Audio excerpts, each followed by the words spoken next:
It's time to vlog. How excited are you right now? Yeah.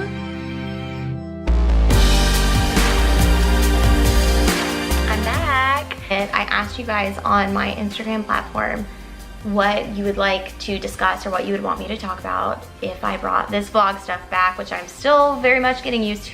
It still confuses me. I'm just trying, so bear with me. I had one question that really stood out to me. What if I could talk about what it was like maintaining relationships and what it was like to study and go through school while having an eating disorder? And I love that question because I haven't really talked about that, and not because I don't want to. I just never even thought about going into detail about that. I'm gonna give you a little backstory just in case you don't follow my Instagram platform and you don't know a little about my history. When I was a sophomore in high school, I was diagnosed with depression when I was a freshman in high school. No noticeable eating issues at that point. However, my sophomore year, I'm gonna give you a little backstory just in case you don't follow my Instagram platform and you don't know a little about my history. So, very simple. When I was a sophomore in high school, I was diagnosed with depression when I was a freshman in high school. No noticeable eating issues at that point.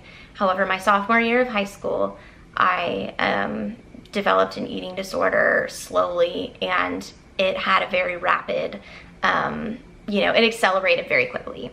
I lost a lot of weight in a very short period of time.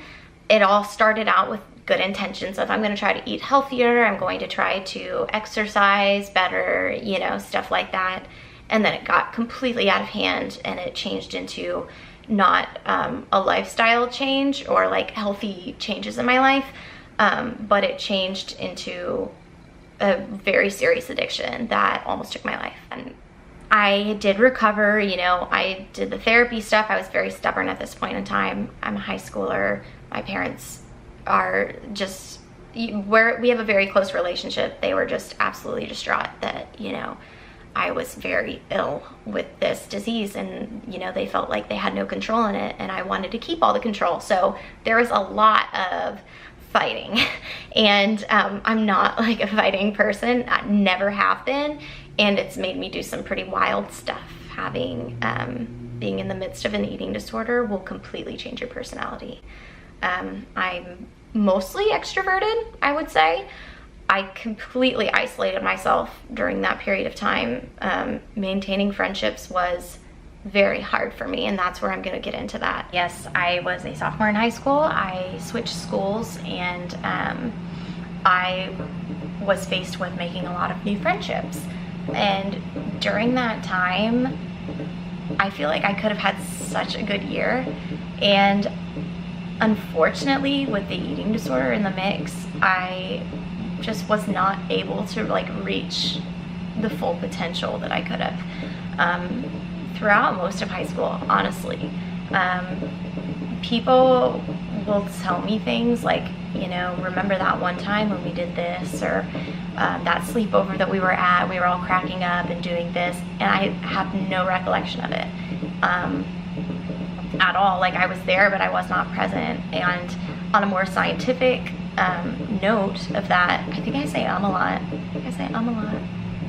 When you're malnourished like that and you have constant anxiety, you get like amnesia. You really do. And there are parts that are completely a blur. It's like you're intoxicated with this addiction of starvation. And so maintaining friendships was very hard for me. I had a lot of friendships beforehand, and I just did not cherish them. And not because I didn't want to. It was just kind of like every day was me going through the motions to get me to bed at night. I think a lot of my friends during that time thought, oh, she's, like I would think if anybody started not talking to me or ignoring me or not asking me to hang out, I'd think, she doesn't like me anymore. I probably hurt a lot of people, and that makes me sad. I remember distinctly my older brother one night. I'm gonna get like emotional, it's fine.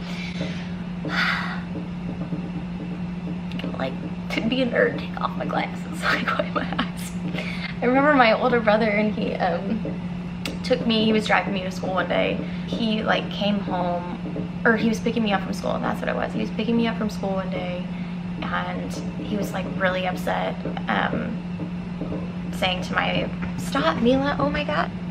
I guess in the car he was trying to talk to me, or, you know, ask me about my day and, you know, what was going on in my life, and I didn't really respond, or I did and just was like very short, and that really upset him.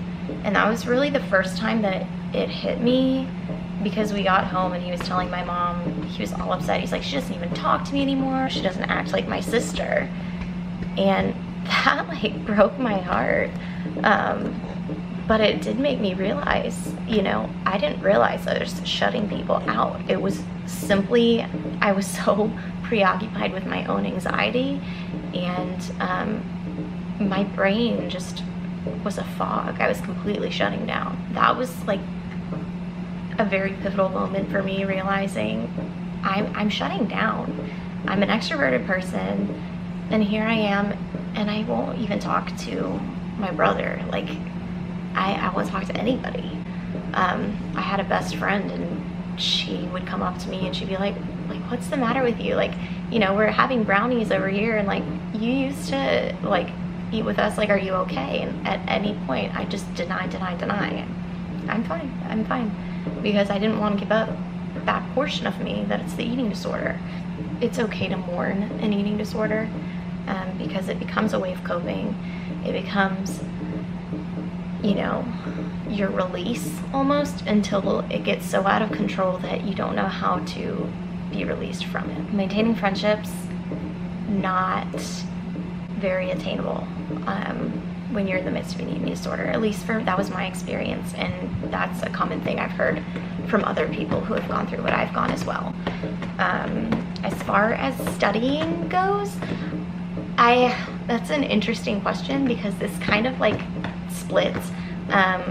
My sophomore year of high school, when I first developed that eating disorder, I was more so depressed, so I didn't give a shit about anything. Like, the only thing I cared about was how many calories was I having in a day, how much was I burning off, when can I go to bed.